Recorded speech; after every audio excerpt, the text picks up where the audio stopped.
Haz obras de evangelista. Gracias, Mary. Ok.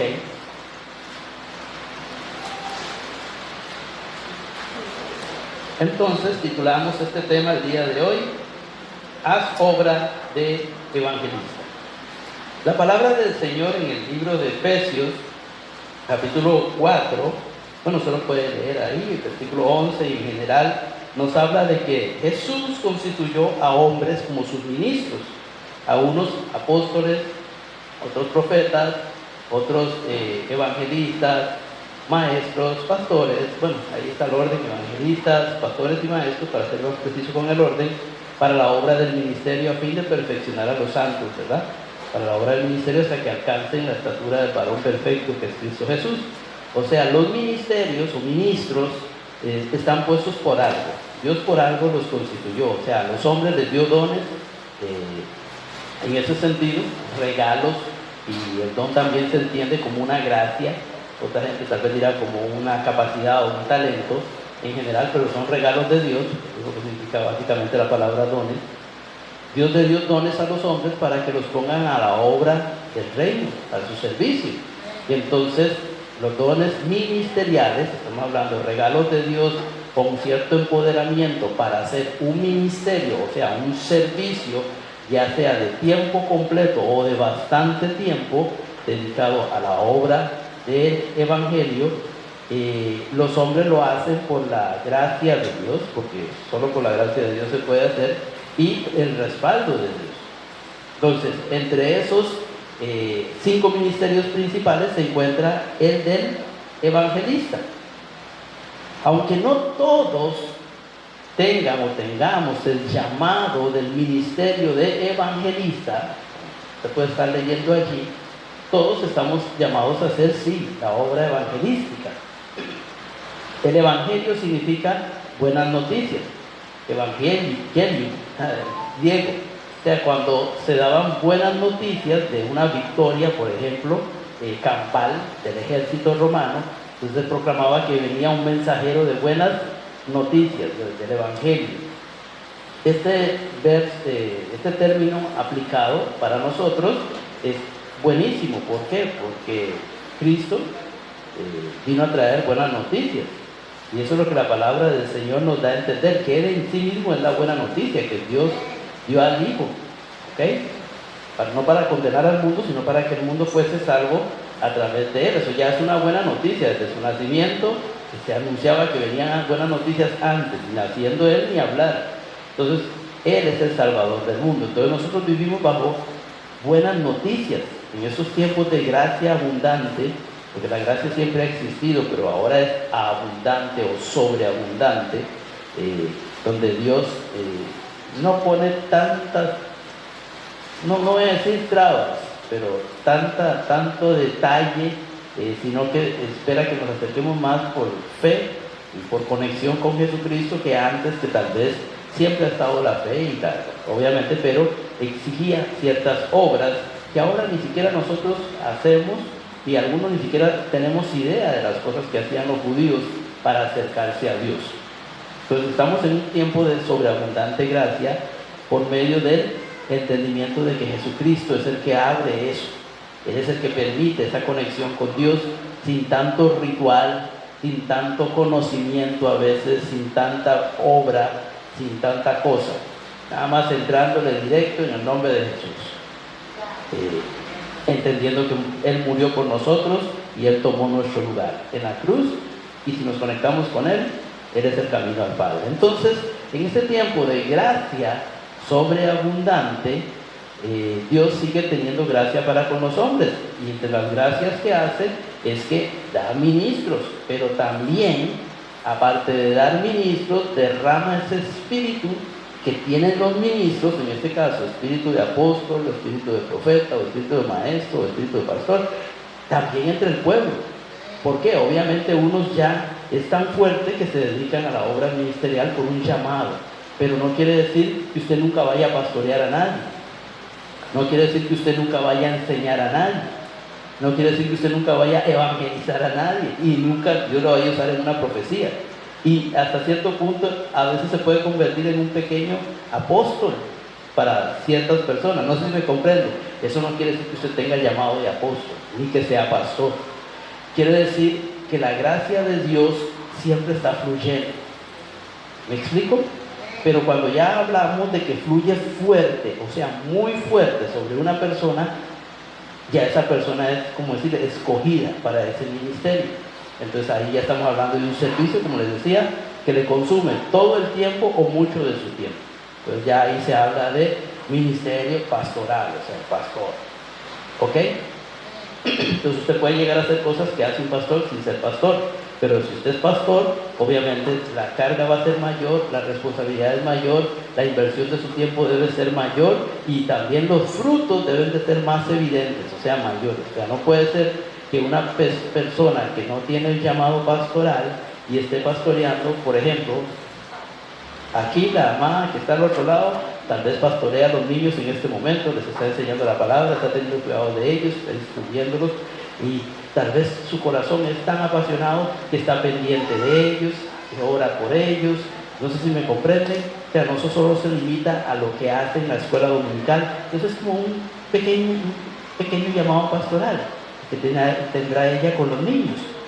Eso no la va a convertir en pastora, pero es algo pequeñito con un corazón similar a lo que tiene el pastor con toda la grey.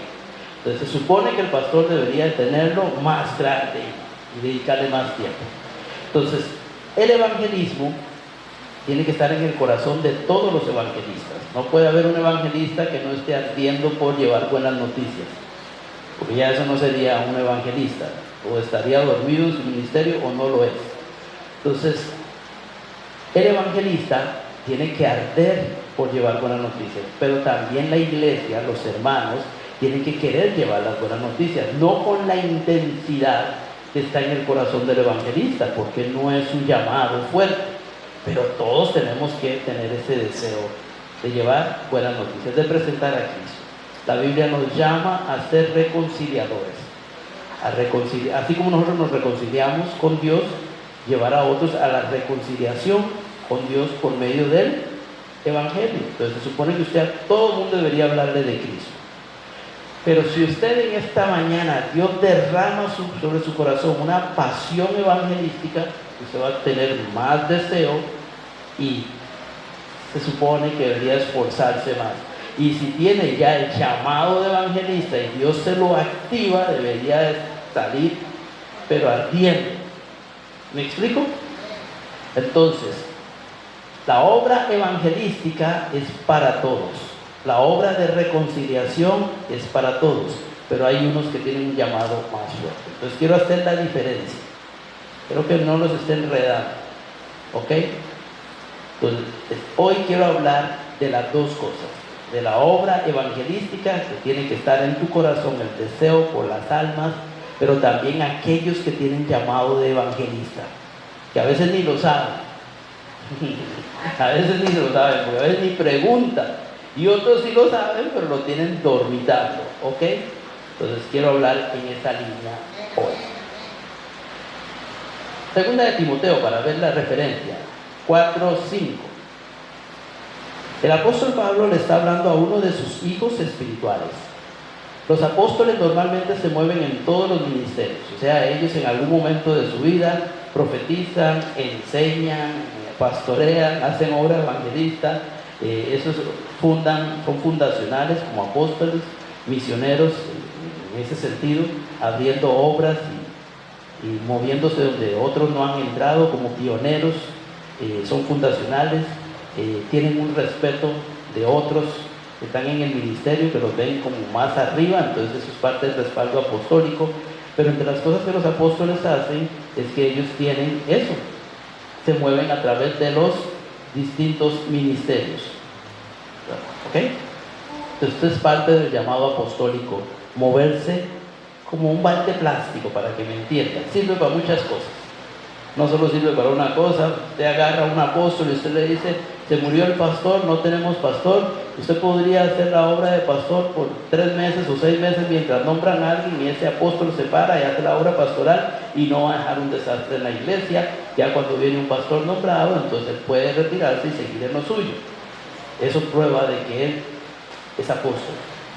¿Ok? Es una de las cosas. En cambio, usted llega y se muere un pastor, y usted llega y pone, no sé, otro que no tenga ese llamado, un maestro, o pone, no sé, cualquiera de los otros, un evangelista, y cuando usted llega 6 meses después, ya la iglesia no está fluyendo con esa normalidad. Ahí algo, o ese maestro empezó a enseñarles cosas y los enfatizó en algunas cosas y ya les quitó el despertar de otras áreas que llevaba la visión pastoral, o el evangelista ya los activó a todos y les hizo creer que tienen que estar todos ganando almas y no se van a ir al infierno si no hacen la obra de Dios. No sé si me comprende, y que todo lo demás que hacen no sirve para nada. O sea, los evangelistas, si lo pone a pastorear, él se desenfoca, porque él no es pastor.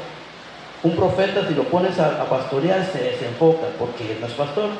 Pero un apóstol, tú lo pones a pastorear y él no se va a desenfocar. Él sabe fluir conforme a la voluntad de Dios en aquello que lo ponga. Si lo ponen de profeta, va a fluir y no va a ser loco. Si lo ponen de maestro, ok. Entonces, aquí estamos hablando que Timoteo era pastor, era un pastor joven. Ya la iglesia lo había nombrado, lo habían constituido, y él estaba haciendo la obra pastoral, o ancianato, como usted quiera decirle, o obispado en ese sentido, depende de cómo se vea el contexto. Él estaba sirviendo activamente en la obra del Señor. Y dice Pablo dándole un consejo: pero tú sé sobrio en todo. No es que sobrio porque tomaba, sino sobrio en cuanto al carácter, como una persona lúcida. En todo sentido, como persona, ser lúcido, porque el que está tomado no está lúcido. Entonces no le estaba diciendo que él era un borracho, sino sobriedad en el sentido de su conducta. Pero tú sé sobrio en todo, soporta las aflicciones, haz obra de evangelista, cumple tu ministerio. Entonces aquí el énfasis es: haga obra de evangelista y cumpla su ministerio, porque usted es pastor, pero no está cumpliendo la obra de evangelista, que también es evangelista. ¿Me explico? Entonces aquí Pablo le está llamando la atención porque lo conoce, y entonces le está diciendo: haz obra de evangelista. Eso se le puede decir a todo mundo, haz obra de evangelista, pero aquí él le agrega: cumple tu ministerio. Le está diciendo tu ministerio evangelístico, lo tienes descuidado. ¿Ok? Entonces una persona puede estar con 1, 2, 3, 4 o 5 ministerios sobre sí misma. Usted no tiene que mentir. Un ejemplo, amada Rita, que danza: yo soy danzora y eso es lo mío y nada más. Está desenfocada. Porque hay gente que sí, es una área en la que Dios te va a usar, pero hay otras que Dios te va a usar en 1, 2, 3, 4. ¿Me explico? Eso depende de la capacidad, y Él es el que da los dones a cada uno. Entonces, la persona no puede enfocarse y decir: yo soy esto y así se acabó. Pablo decía: yo soy apóstol, predicador y maestro a los gentiles. Entonces, ¿qué le estaba diciendo? Tengo un llamado apostólico, me respetan otros, soy fundacional de iglesias, para que me entiendan, tengo una relación con Dios en el sentido de que he visto al Señor muchas veces y Él me revela cosas para fundamento de la palabra. Entonces Él escribió cartas que nadie más había escrito, bíblicamente hablando, y ahora son parte del canon bíblico, entre otras epístolas, cartas. Entonces también soy fundacional como misionero, me meto en lugares y fundo iglesias y dejo a alguien pastoreando. No solo me respetan, no solo tengo la obra fundacional, sino que también tengo la capacidad de meterme a cubrir cualquier otro ministerio, y lo hago bien. Estamos, pero yo tengo claro, diría Pablo, que sí, tengo llamado de apóstol, pero también predicador, eso es evangelista, y maestro. Y también enseño yendo con detalle, puedo ir texto por texto, puedo bajar el evangelio y explicarlo con mayor claridad que otras personas que tal vez no tienen ese llamado, para que la gente pueda entender. Porque el buen maestro no es el que te habla y te pone cosas que tu cabeza quiere volar y no entiendes nada. El buen maestro es aquel que nada más voltea a ver y ve a la gente, y él mide y él dice, no tienen la capacidad de entender esto, entonces cambia el mensaje y lo hace entendible al nivel de ellos. ¿Me expliqué? Entonces, el buen maestro tiene que tener esa capacidad de saber adaptarse a la gente, no que la gente se adapte a él, porque él puede tener un llamado de maestro muy grande y está en una congregación y él empieza a enseñar y nadie le entiende. ¿Quiere decir que él está mal? No, quiere decir que ahí hay mucho niño que no entiende lo que él está diciendo, pero él está mal no en cuanto a la enseñanza, está mal en cuanto a la adaptación. No sabe dar el tema para que lo entiendan, uno, o dos, tiene que entender que tiene que bajarse y no puede darles eso todavía. ¿Qué era lo que decía Jesús a los discípulos? En un momento les dijo, aún tengo muchas cosas que deciros, pero ahora no las pueden sobrellevar. O sea, yo tengo mucho que decirles, como maestro tengo mucho que enseñarles, pero si les hablo ahora no me van a entender. Entonces, ahorita no. Todo en su tiempo. Él medía la capacidad de los suyos y su, ¿cómo usted le decía? Su capacidad de absorber. Entonces, si él veía que los discípulos no podían, no se los iba a empujar a la fuerza. ¿Por qué? Porque no iban a entender. Entonces, lo que hacía él era hacer alegorías, parábolas y hacer ejemplos cotidianos para que la gente y sus discípulos pudieran entenderle. O sea, él se bajaba. Pablo igual, se bajaban porque tenían ese espíritu de maestro. Y el maestro no solo sabe mucho, sino que también tiene que pesar el oyente y modificar su mensaje y adaptarlo para el oyente y hacerlo entendible. ¿Me expliqué?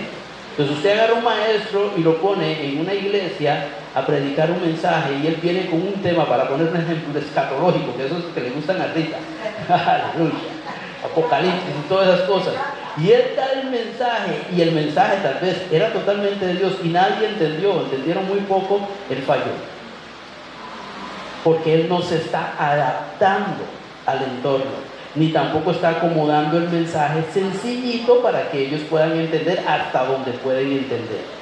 Pero lo llevan a otra iglesia donde él da el mismo mensaje, pero más que esa iglesia, es una conferencia tal vez de pastores o de siervos o de eruditos en esa área escatológica, y él da ese mismo mensaje y ellos, como se dedican a esos temas, entienden de lo que él está hablando. Entonces lo que él habló no es que estuvo mal, fue que aquellos no entendieron. Entonces uno dirá, él estaba bien y ellos mal. Sí y no, el mensaje estaba bien, pero él estaba mal porque no supo dónde darlo ni adaptarlo. Entonces el buen maestro tiene que hacer eso, sacar, es más, Jesús dijo, el buen maestro saca saca tesoros viejos y nuevos, para que me entiendan, a la hora de enseñar. Entonces el buen maestro toca cosas viejas y saca cosas nuevas.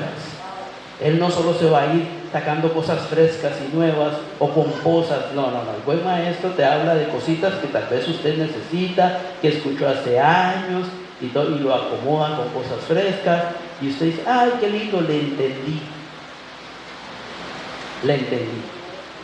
Entonces ya usted dice, bueno, sí, es un buen maestro.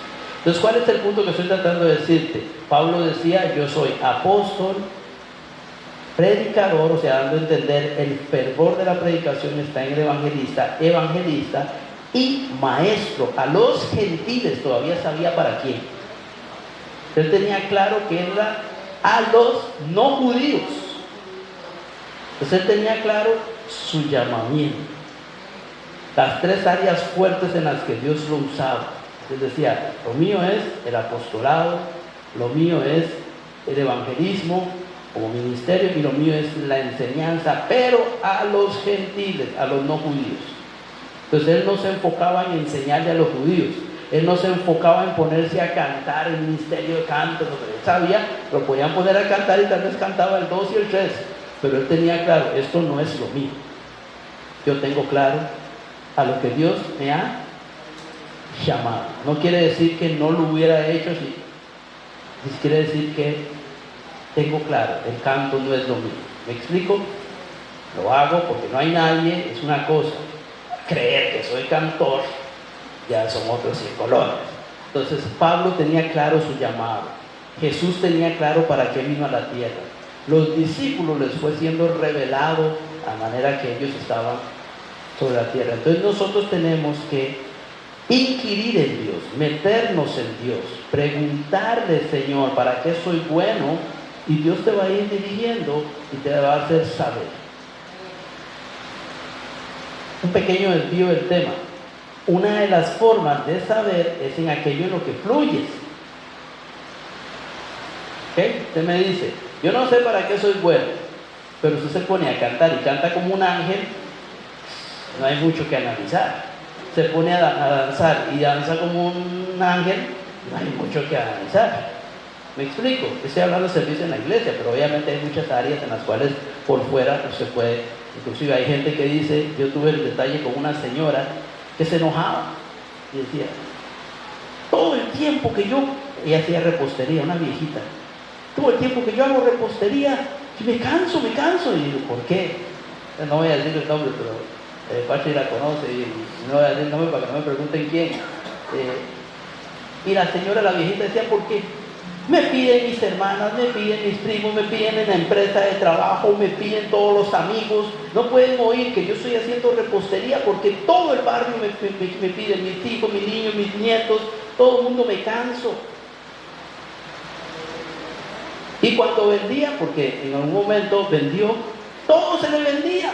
Y decía, la gente demanda mucho, yo no puedo estar todo el tiempo. Se quejaba por el don que Dios le había dado, no sé si me comprende.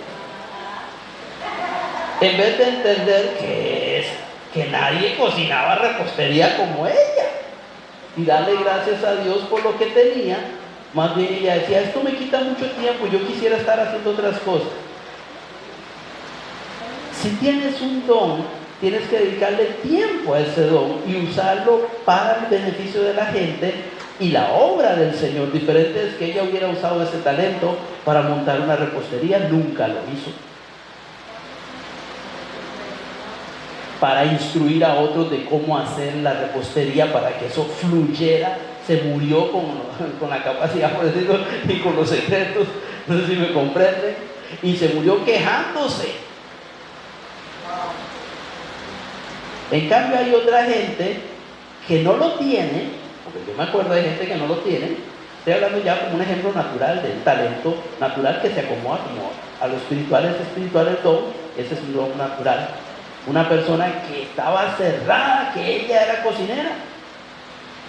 Yo la conocí como abogado y montó varias veces cuestiones de cocina, pero no le iba bien. ¿Pero ustedes por qué creen que no le iba bien? No cocinaba bien.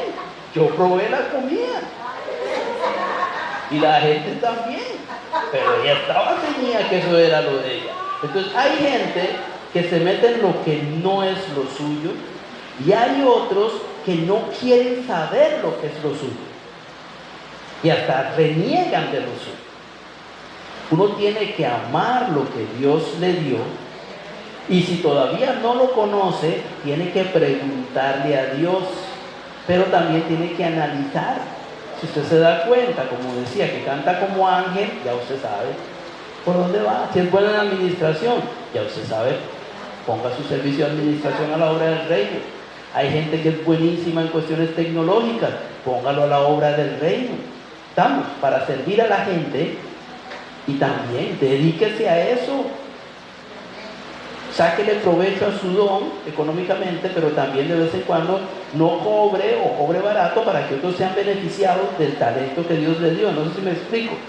Así funciona tanto en lo secular, lo natural, como en lo espiritual. Entonces, para no distraerme y salirme del tema, donde hay necesidad y donde tú fluyes libre, aunque Dios no te haya dicho, eso es tu don. Eso es tu don. ¿Me explico? No hay mucho que analizar. Hay gente que agarra el micrófono y te duerme. Y hay otro que agarra el micrófono y tal vez casi ni ha orado ni se ha metido con el Señor y lo espabila uno. Eso es un fluir. Entonces la persona tiene que entender, la Biblia dice que el que preside sea solícito al hacerlo, que lo haga bien, porque hay gente que preside muy bien. Preside es hablar públicamente, dirigir cosas. Hay gente que sí lo hace muy bien, hay gente que usted los pone y literalmente yo quiero presidir. Usted no sirve para eso. Usted no sirve para, pero quiere. Entonces, conócete a ti mismo y ofrécele tus virtudes a Dios. Y las que todavía no has encontrado, pídele a Dios que te las muestre. Y está observando la reacción de la gente. Y si tienes un líder espiritual, el líder espiritual también debe estar vigilando para decirte: no, usted es buena en esto, usted es bueno en esto, lo necesitamos en esto. ¿Me explico? ¿Me entender? Pues hay gente que es muy en una cosa versada y en otros no tanto.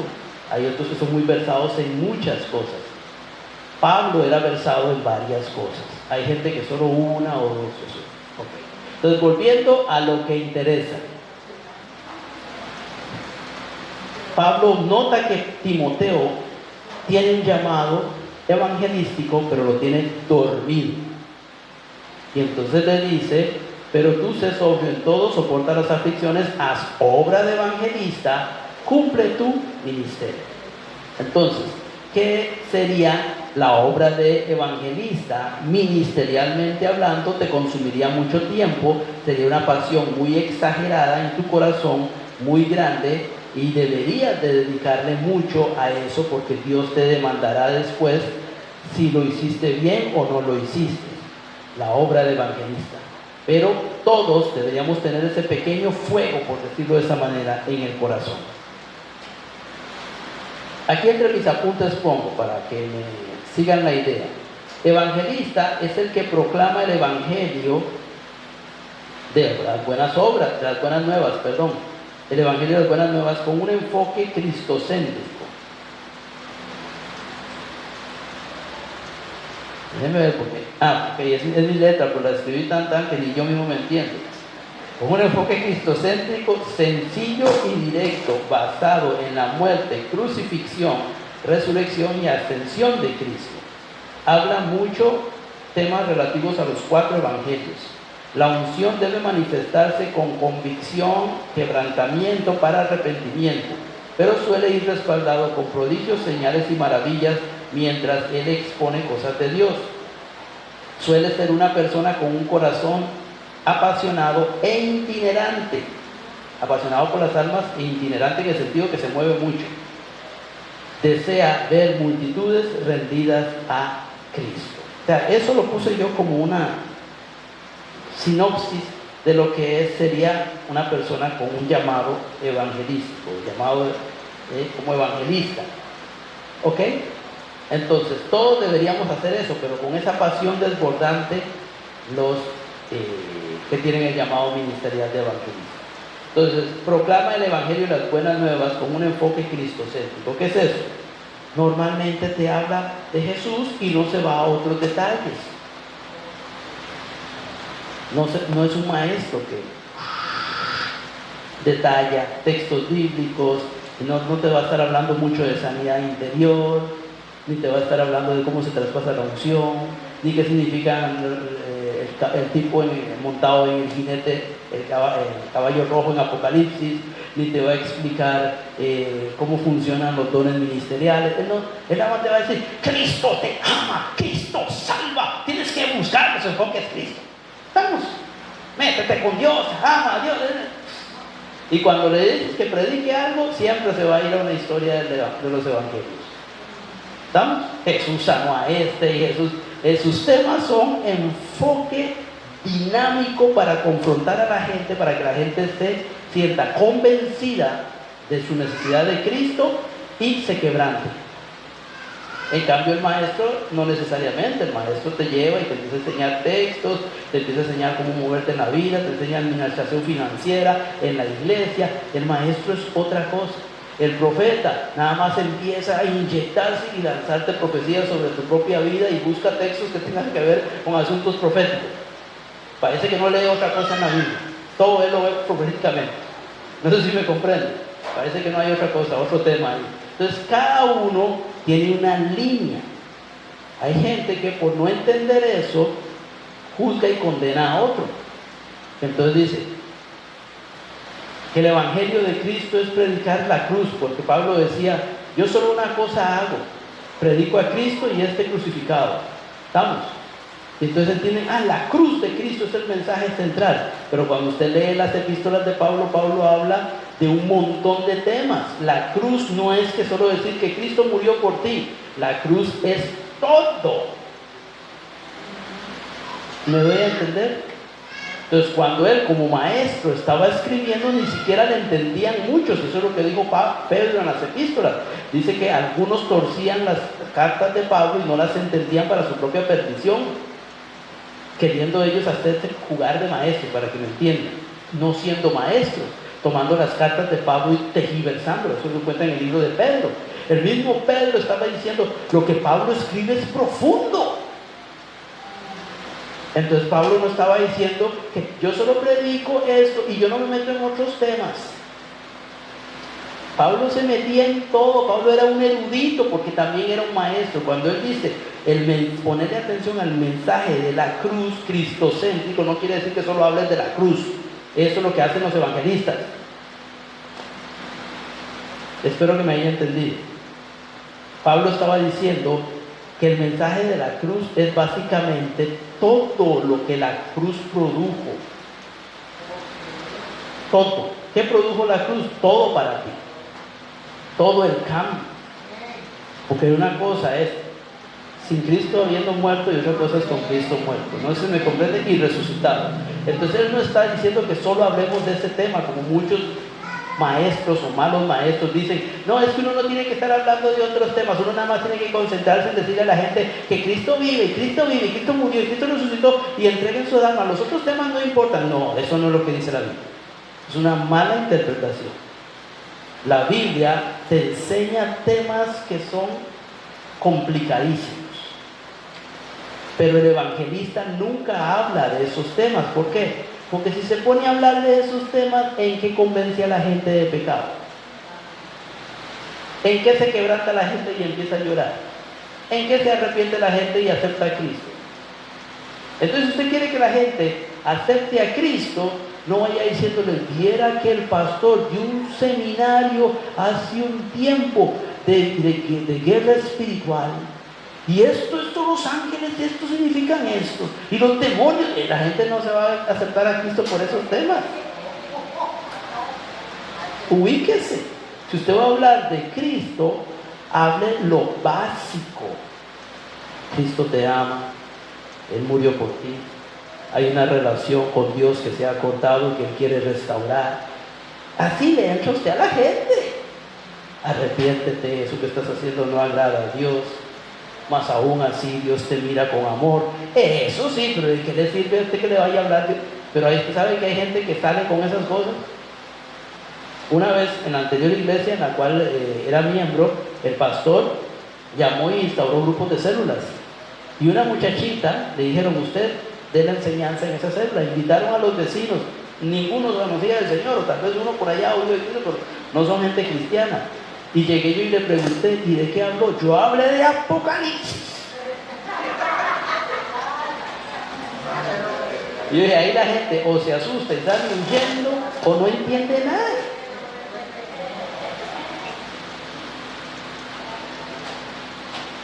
Eso es sabiduría. Cada cosa por su cosa, en cada lugar y cada momento. ¿Me explico? De hecho, Jesús lo explicó y lo dijo de esta manera: nadie pone un remiendo viejo en una tela nueva, porque se rompe. Es lo que estaba diciendo: cada cosa con su cosa. Ni echa vino viejo en odres nuevos, porque los revientan. Es lo que estaba diciendo: cada cosa en su lugar, cada cosa en su momento. Usted no puede ir a pensar: yo soy evangelista, ya, ok. Amo las almas, ok. Estoy haciendo obra de evangelista, ok. ¿Y de qué estás hablando? Ayer hablé de sanidad interior.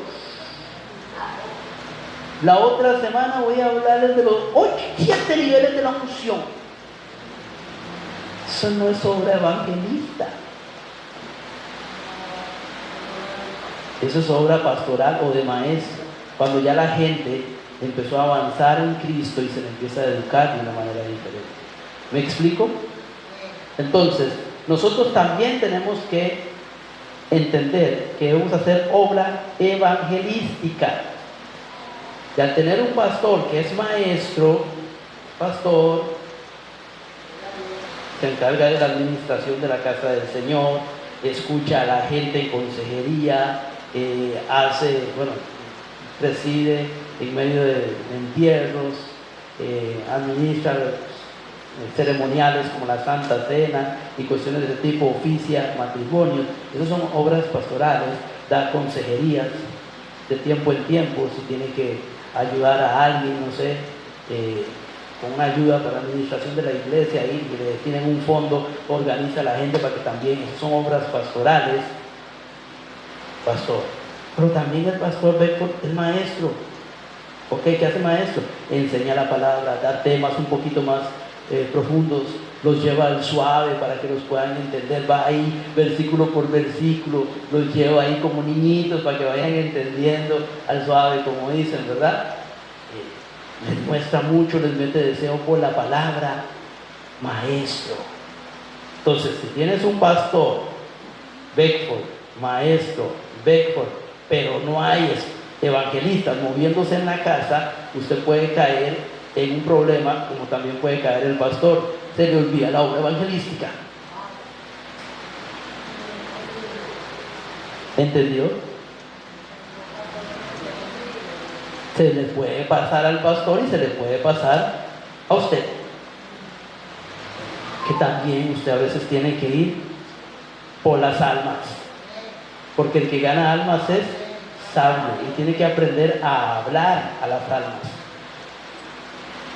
No significa que siempre tienes que ir, a veces Dios los trae, porque así es el espíritu evangelístico.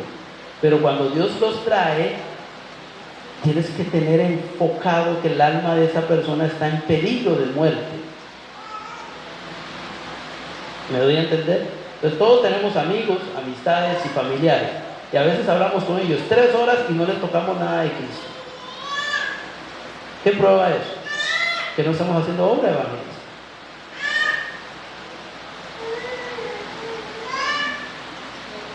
¿El hermano está dando confirmación o está quejando? Aleluya. Ok, entonces vuelvo a leer. Evangelista es el que proclama el evangelio de las buenas nuevas con un enfoque en su mensaje cristocéntrico. Es sencillo al disertar, es directo, basando su mensaje en la muerte de Jesús, su crucifixión, su resurrección y su ascensión. Habla mucho de los 4 evangelios, o sea, temas que saca de los 4 evangelios. La unción que en él debe de manifestarse tiene que llevar a la gente a la convicción de pecado, al quebrantamiento para que se arrepientan. Dios suele respaldar a estas personas con prodigios, señales y maravillas que no se dan en otros ministerios, al menos no en la cantidad. Entonces la gente a veces no entiende eso. Suelen ser de corazón itinerante y apasionado por las almas y las multitudes.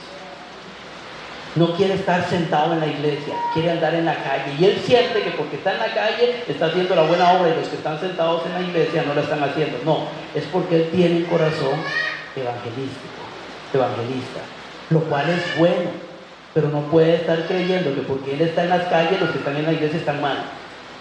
Y así pasa a muchos. Y si el pastor no lleva a la iglesia con ese espíritu evangelístico, ya está pecando. No, tampoco. O sea, ni una cosa ni otra. Porque hay que cuidar a los que están, pero también hay que ir por los que no están. El buen pastor tenía 100 ovejas y se le perdió una, y fue por la que se perdió, ¿verdad que sí? Pero eso no quiere decir que se olvidó de las 99 y que se murieran. Tuvo que haberlas dejado en un redil bien guardaditas. ¿Por qué? Porque si yo me pongo a cuidar la viña que no es mía, hago mal, ¿verdad? Y eso pasa mucho. Algunos tienen un corazón tan evangelístico que están preocupados por ganar las almas y sus hijos están en droga, alcohol, su familia está hecha un desastre, su esposa está descuidada. O sea, no está haciendo obra pastoral en su casa, pero sí está haciendo obra evangelística afuera. Todo es un balance. Dios quiere que hagas obra pastoral en tu casa, o sea, que cuides tu grey, cuides de los tuyos. Eso es lo que hace un buen esposo, una buena madre, estar velando que todo esté como tiene que estar en casa, con los cercanos, pero también preocuparse de los que están afuera de la casa. Y a veces nosotros nos ceñimos solo en los que están en la casa y nos olvidamos de los de afuera. O a veces nos enfocamos en los de afuera y nos olvidamos de los de adentro. Ninguno. Las dos cosas son importantes para Dios. Entonces Pablo le dice a Timoteo: haz obra evangelista y cumple tu ministerio. Porque veo que te estás descuidando en esta área de tener pasión por las almas. Cuando la Biblia dice que el que gana almas es sabio. Jesús cuidó de sus discípulos, cuidó de su familia, pero también fue a las multitudes y se preocupó por las necesidades del pueblo. Mateo 3:10 al 12.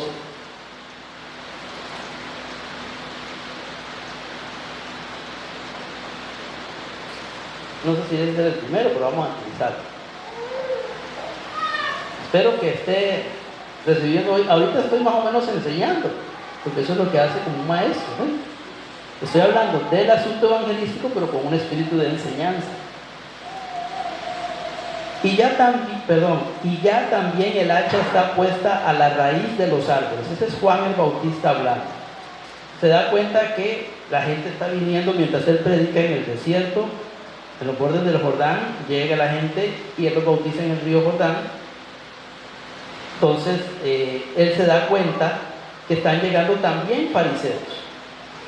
Fariseos era un grupo político religioso importante, junto con los saduceos era el más importante, no eran los únicos, había otros, herodianos, esenios, etc.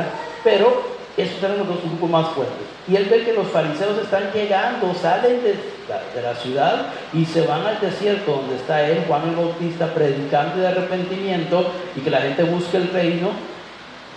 Y allá no solo llegó Jesús a bautizarse, sino que también llegaron los fariseos.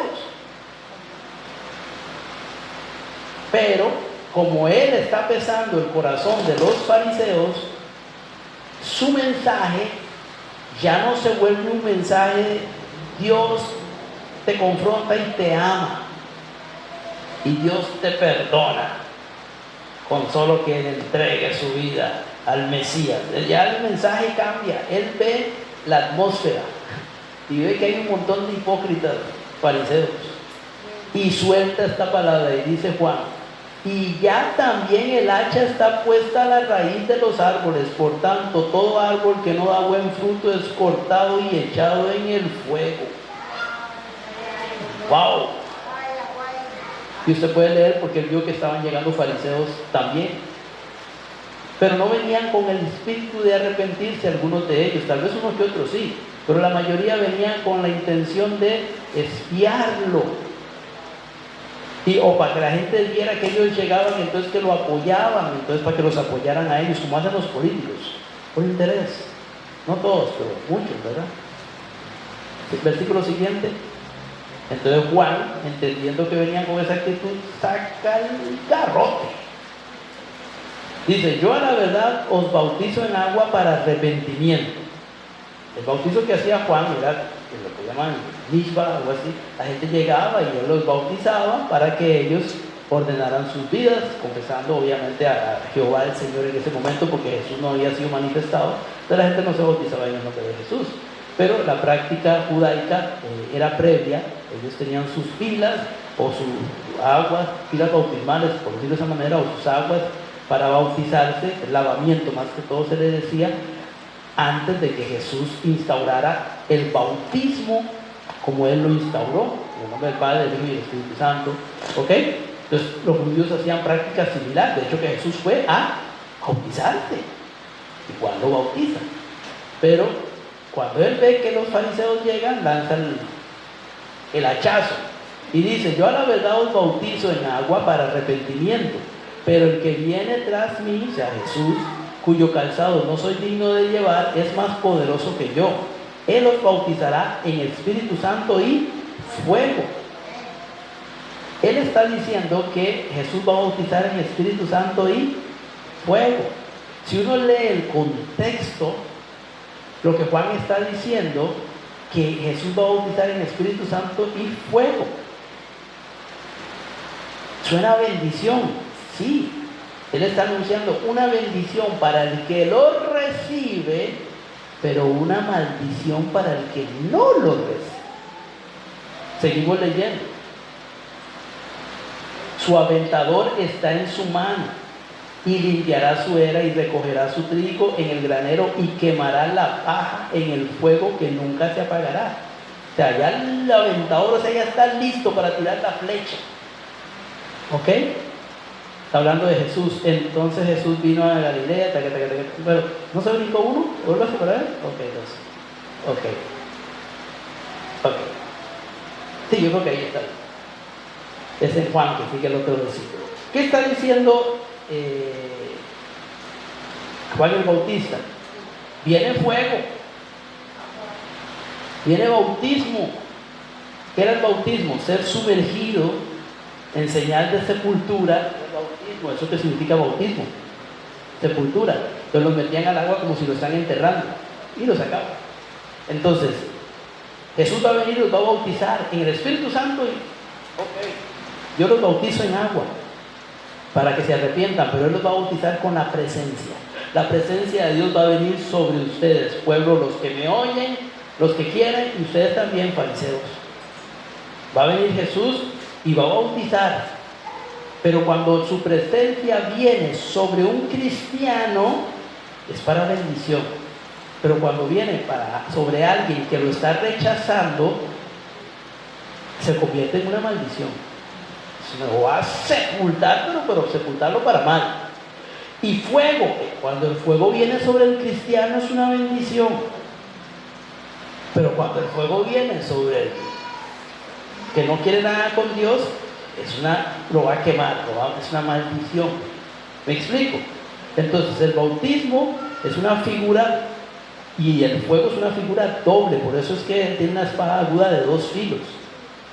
La palabra te puede acercar a Dios o te puede apartar de Dios. Si una persona está huyendo y rechaza la palabra, eso no le está haciendo bien. Eso está más bien encendiendo un carbón en el cielo para que le caigan los 7 pecados capitales. No sé si me comprende. Porque le entra y no hace caso. Pero si la palabra le entra y la oye y la recibe, es para bien. Entonces el problema no es la palabra, el problema es la actitud con la que se recibe la palabra. Entonces ahí Juan está hablando que Jesús va a bautizar en Espíritu Santo y fuego, pero si usted lee el contexto, él está hablando del infierno. El fuego, pero está hablando del fuego del infierno, para los que no, ¿para quiénes? Para los fariseos. Ya él viene con fuego, Dios es amor y fuego consumidor, son las dos cosas. Entonces cuando vino el bautismo en el día de Pentecostés, que la presencia del Señor vino sobre ellos, ¿qué pasó? El fuego vino sobre ellos y lenguas asentadas sobre ellos, como de fuego, sobre los discípulos, 120 que estaban en la presencia, bendición, y se fueron llenos del Espíritu, fue para bien. Pero para los que no, ese fuego también cayó en Jerusalén y ellos no lo creyeron. ¿Y eso qué hizo? Separarlos de Dios. Para el que rechazó, el fuego no fue una bendición, fue una separación. No sé si me estoy dando a entender. Jesús dijo: y recibiréis poder cuando haya venido sobre vosotros el Espíritu Santo. Hechos 1:8. Le dijo a sus discípulos. Juan dice: Él los bautizará con el Espíritu Santo. El Espíritu Santo los va a cubrir. Los va a cubrir como si los va a sepultar. Eso pasa en Pentecostés.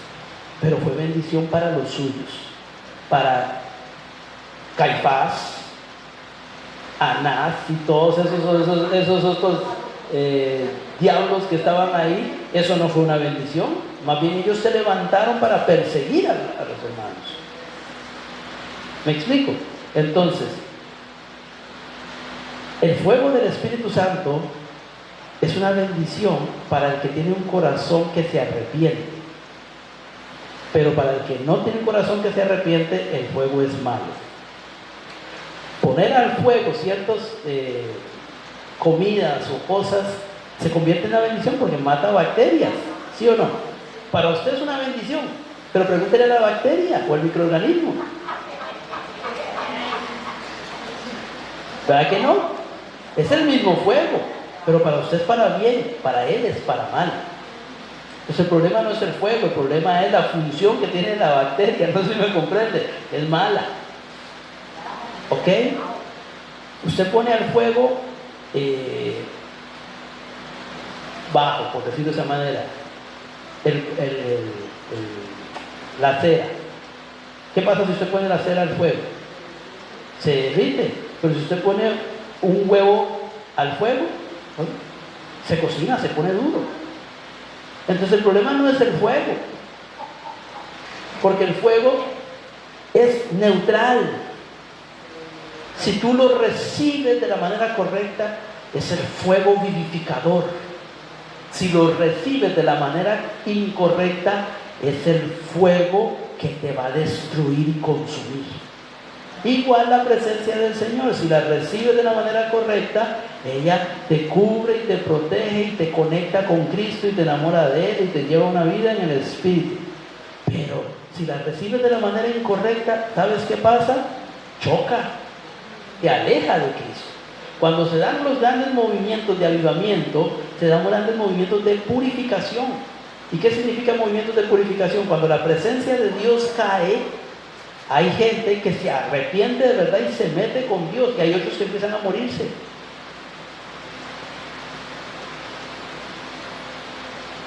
¿Por qué? Porque uno tiene un corazón que se suaviza y el otro tiene un corazón que se endurece. Tan sencillo como eso. Entonces el problema no es Dios, el problema es cómo la gente recibe a Dios. Si somos buena tierra o somos mala tierra. Entonces el que tiene corazón de evangelista, por supuesto tiene que orar por aquellos a los cuales les va a hablar. Tiene que ir con amor hablándoles también, pero también tiene que entender que si su mensaje es recibido es una bendición, pero si su mensaje es rechazado, cae maldición sobre la gente. Cuando Jesús mandaba a los discípulos a predicar, ¿qué los mandaba a predicar? Buenas nuevas, ¿verdad? Y les decía, y la gente aceptaba al Señor, se agolpaban y los discípulos ministraban y la gente era sanada y todo, y las aldeas se convertían al Señor. Sí, cuando la gente recibía. Pero ¿qué pasaba cuando los pueblos no recibían a Jesús? Alguien que me diga. ¿Qué dice la palabra? Sacudan los pies al salir de esta ciudad, y en el día del juicio el castigo para esas ciudades que no los recibieron será peor que el castigo sobre Sodoma y Gomorra. ¿Me está entendiendo? Entonces cuando usted va a ir a evangelizar, no solo vaya a evangelizar por evangelizar, vaya a evangelizar con una actitud de amor.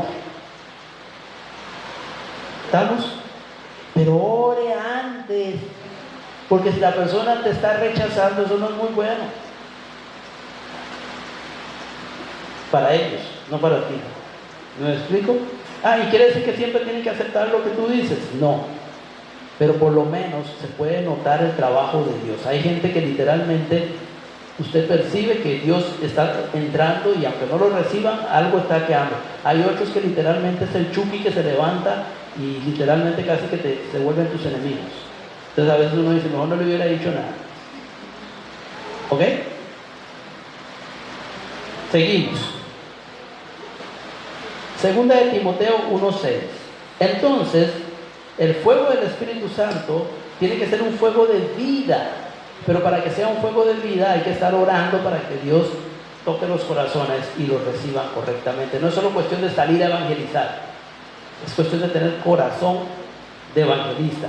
El evangelista no solo es una persona que habla de Cristo y presenta a Cristo, son gente que llora en su habitación pidiéndole a Dios que toque los corazones de la gente.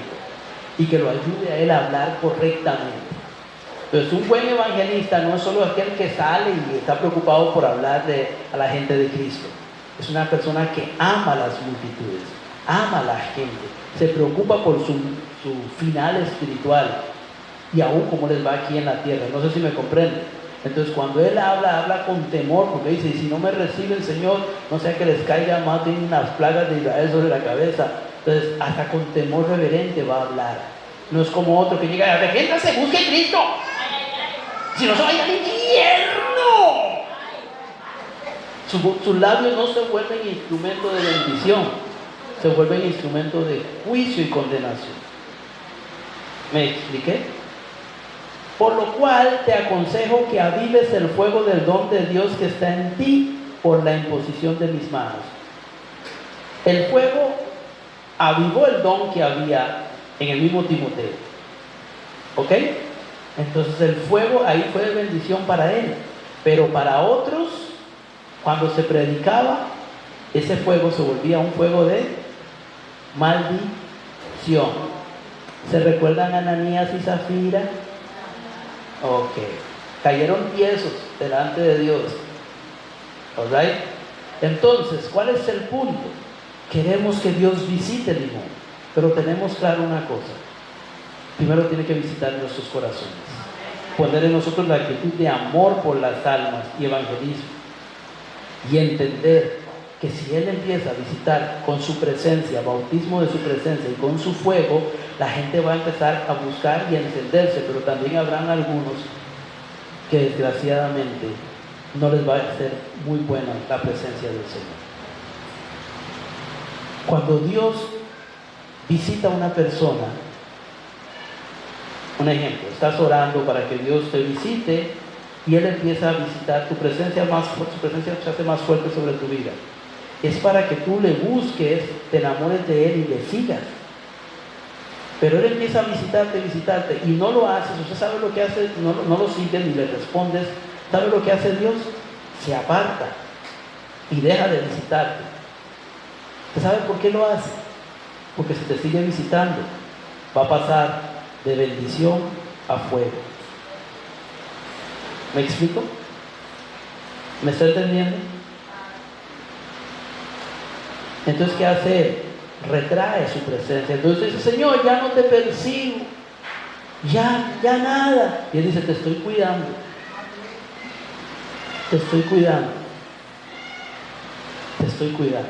Si me estoy retrayendo es por amor, no porque estoy enojado contigo, es porque no quiero pasar de fuego de bendición a fuego consumidor. ¿Por qué no haces caso? ¿Me di a entender? Cuando la presencia de Dios caía sobre el Sinaí, Moisés entraba bajo la presencia, Josué se quedaba al borde de la montaña. Pero ¿qué hacía el resto del pueblo? Se ponía a la distancia. ¿Y qué les dijo Dios? Hagan un cerco alrededor para que no entren ni siquiera los animales debajo de esa presencia, no sea que me enoje y los mate. ¿Qué estaba diciendo Dios? Para cuidarlos. Cuando ya yo sienta que están listos, los empiezo a cubrir otra vez. Pero yo no quiero estar sobre ellos y me están rechazando. Eso es lo que le pasó a Israel. Su presencia estaba con ellos continuamente y ellos solo rechace. Dios se apartó. ¿Y qué pasó con Israel? Usted conoce la historia. Entonces la presencia de Dios sobre Limón y sobre tu vida no es para que tengas picnic espiritual. Es para que vayamos cambiando de gloria en gloria y entre otras cosas nos preocupemos por la gente. ¿Están conmigo, pueblo? ¿Me entendieron lo que estoy tratando de decirles? No es para meterle miedo, es para hacerle entender. Dios te ama, Él no te va a matar, pero Él no quiere que su presencia se convierta, no sé si me comprenda, en fuego consumidor. Entonces, Él necesita suavizar tu corazón para seguir visitándote. Y si tu corazón está suave, Él puede seguir bendiciéndote. Simple. Pero si se endurece, Él tiene que apartarse. Cuando el arca fue llevada a la casa de Obed-Edom, que tenía un corazón para Dios, en 3 meses Dios bendijo la casa de Obed-Edom como nunca. ¿Sí o no? Pero cuando esa misma arca pasaba por otras ciudades donde la gente no quería nada con Dios, ¿qué pasaba con la gente? Se morían. Entonces es el mismo Dios. El problema no es que Dios se volvió malo o bueno, el problema es que el corazón es el que tiene que doblegarse. Y se dará cuenta que Dios está para bendecir. Si no se doblega y rechaza a Dios, y rechaza a Dios, y rechaza a Dios, entonces Dios quita su cobertura y es el diablo el que empieza a dañar a la gente. Entonces, pero ¿por qué no me cuidas si soy tu hijo? Porque estamos abriendo puertas. Pero cerremos las puertas y vamos a ver que Dios nos cuida y nos bendice de una manera enorme. Amén. Ok, entonces volvemos a la obra evangelista. Ese era nada más para poner un ejemplo de cómo es el fuego que sirve para bien y para mal. Mateo 4:23, ya casi voy terminando con lo que me interesa.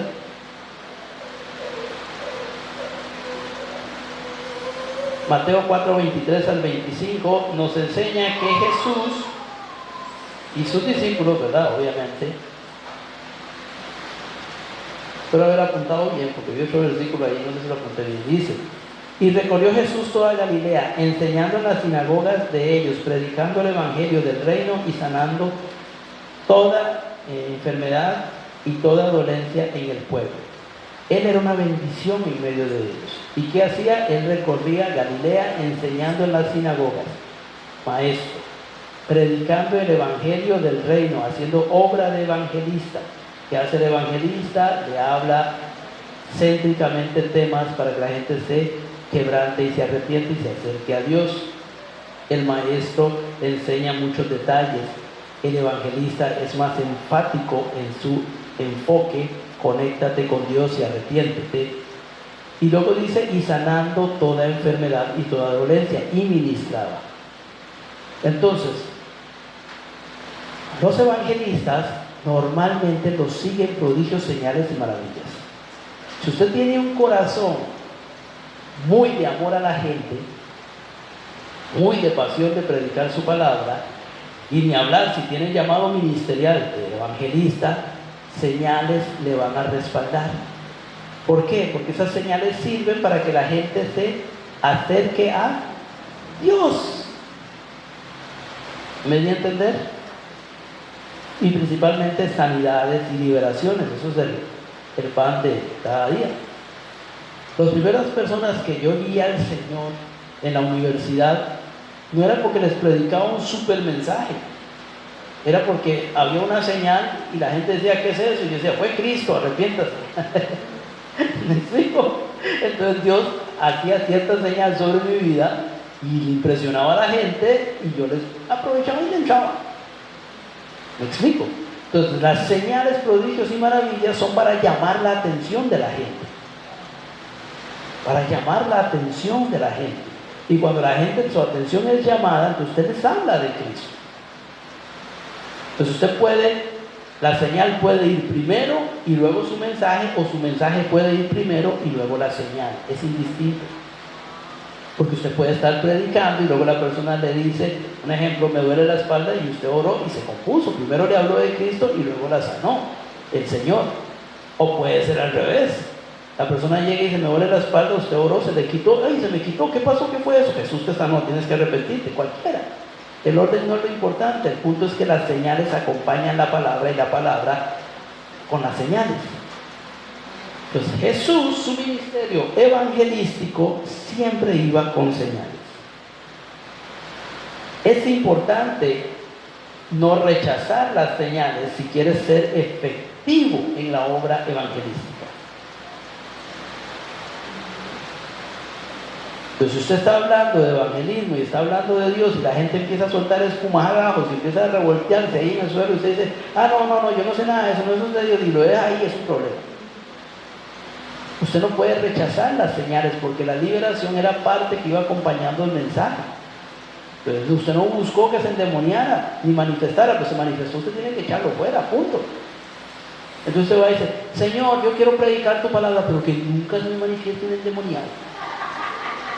Señor, quiero predicar tu palabra, pero que no vengan enfermos, porque yo no creo en la sanidad divina. Señor, yo quiero predicar tu palabra, pero no quiero señales raras. Que no pase ninguna señal rara alrededor mío, porque eso no es de Dios. Está condicionando al Espíritu de Dios. Usted vaya y que Dios haga lo que le dé la regalada gana. Yo iba a evangelizar o a hablar y la persona tal vez me dice una señal muy fuerte, me tocan, wow, usted está fríísimo. Eso es muestra de la obra del Espíritu Santo, es una señal que se manifiesta en mi vida. Eso es para mostrarte que Dios está aquí y te ama. Y lo aprovecho para... Otro le estoy hablando y dice, sus ojos se volvieron como fuego, vi como rojo, como una llama mientras me hablaba. Eso es una señal que Dios puso para esto y lo otro, y la aprovecho. Otra gente ya ha llegado y me ha dicho, yo no lo puedo ni ver mientras usted me hablaba, se me iluminó mientras me quemaban los ojos. Eso es que Dios dio una señal para que usted se arrepienta. Aprovecho la señal, no la niego. Hay gente que llega y dice, no, yo no quiero señales, ni en mi vida ni alrededor. No. Eso es limitar a Dios. Dios es el que hace la obra. Usted nada más aproveche, que Él respalde antes o después, pero usted entre. Deje los prejuicios y arranque. ¿Ok? Creo que en eso estamos muy claros, ¿verdad? Ya casi termino, como les digo. Bueno. ¿Se están edificando? Okay. Mateo 9, 35 al 38.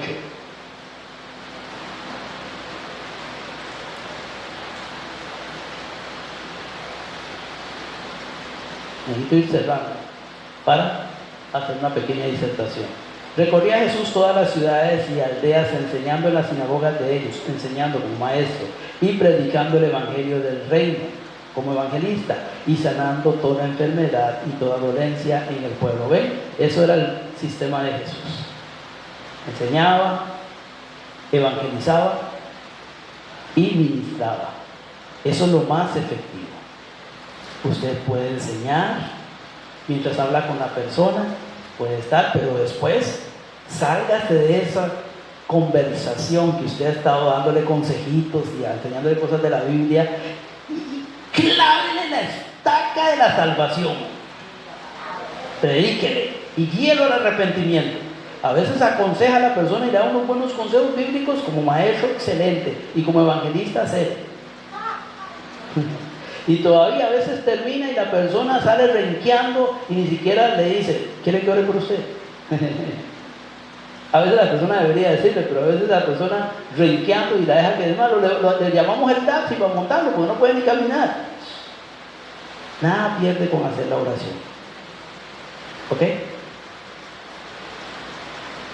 Mateo 8, 14 al 16, y yo creo que con ese estamos. Tengo otros versículos ahí, pero yo creo que la idea está clara. ¿Qué quiero poner en su corazón? Necesito que la iglesia se acuerde de la salvación de la gente. Es importante. No te olvides de ellos. Vino Jesús a la casa de Pedro y vio a la suegra de este postrada en cama con fiebre. ¿Seguimos? Y tocó su mano y la fiebre la dejó y ella se levantó y les servía. Ella no le pidió que orara por él. Él nada más la vio enferma y le tocó la mano. Ni siquiera oró por ella. Las señales. A veces usted no tiene ni que orar por la gente. A veces usted simple y sencillamente está hablando con la gente o toca a la persona y la persona automáticamente recibe una señal. A mí me ha pasado personalmente. Me ha pasado que he llegado, digamos, y estoy hablando con alguien simple y sencillamente y toco a la persona y la persona me dice, uy, apenas me tocó, sentí algo raro y mira que se me quitó este dolor. ¿Estamos? Y aprovecha uno ahí para entrar. No sé si me comprende. Porque no todo es, ¿puedo orar por usted? A veces Dios se manifiesta sin que usted ore. Un muchacho me decía una vez, uy, a mí me gusta cuando usted viene y tenía un negocio de electrónica, de negocio. Le digo, ¿por qué? Porque estaba padeciendo de dolores cardíacos, problemas cardíacos. Y me dice, cada vez que usted se acerca, ya yo lo he notado, se me quita el dolor. Y paso aliviado por un buen tiempo. Y después me vuelvo. Entonces, me gusta que usted venga o verlo porque cuando usted viene, algo me pasa. Yo no había orado por él, pero él sí lo notó.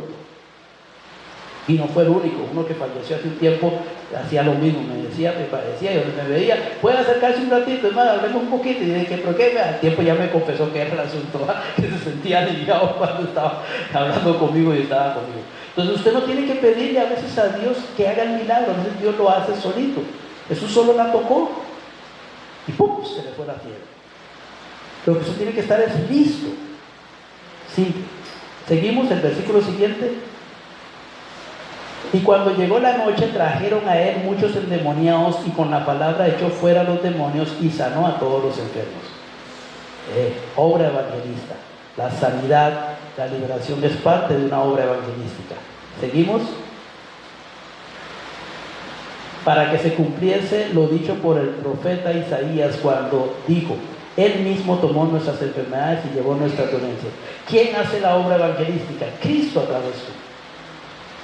Pero no eres tú, es Jesús usando. Pero tienes que estar dispuesto y amar las almas. La Biblia dice que Jesús veía las multitudes y las veía como ovejas que no tienen pastor y se compadecía de ellas. Luego dice, y les enseñaba muchas cosas. Una manera de aliviar el dolor de la gente es enseñándoles muchas cosas. Otro momento dice que las alimentaba, pero en otro momento dice que echaba fuera las enfermedades y los demonios. O sea, ayude a la gente. ¿Me explico? Hay mucha necesidad. Mucha necesidad. Órele a Dios para que ponga pasión en su corazón, para que le abra los ojos de misericordia, para que sus ojos sean despertados, para que tenga interés en la gente, para que le cruce gente, para que usted pueda hablarles de Cristo, para que pueda invitarlos a la iglesia, para que pueda motivarlos en las cosas del Señor. Nada más no ande por la vida ahí como riquitín, pensando solo en usted. Haz obra de evangelista. Cumple con tu ministerio, ni hablar. Si tienes llamado de evangelista, deja de vagabundear y levántate. Porque Dios te llamará a cuenta si tienes tu ministerio anclado.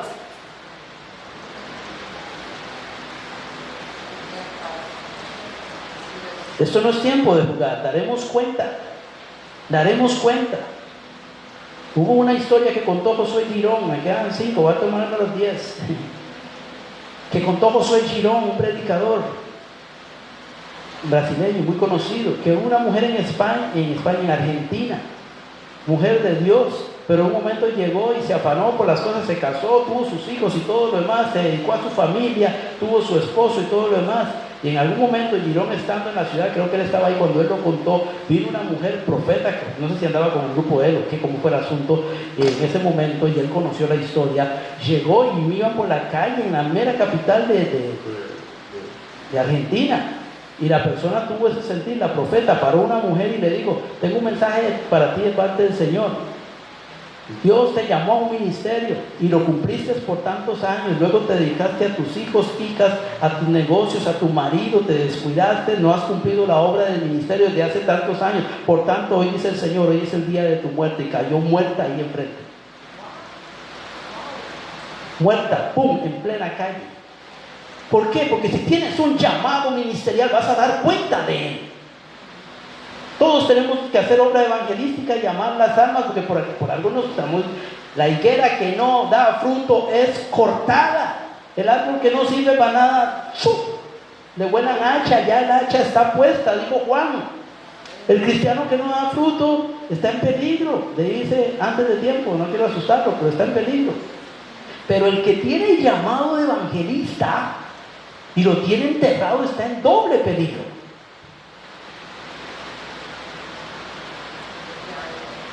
Porque dará cuenta delante del Señor. Tal vez no se vaya al infierno, no lo puedo juzgar, pero de que dará cuenta, dará cuenta.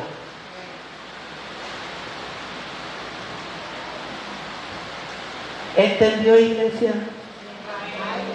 ¿Entendió, iglesia?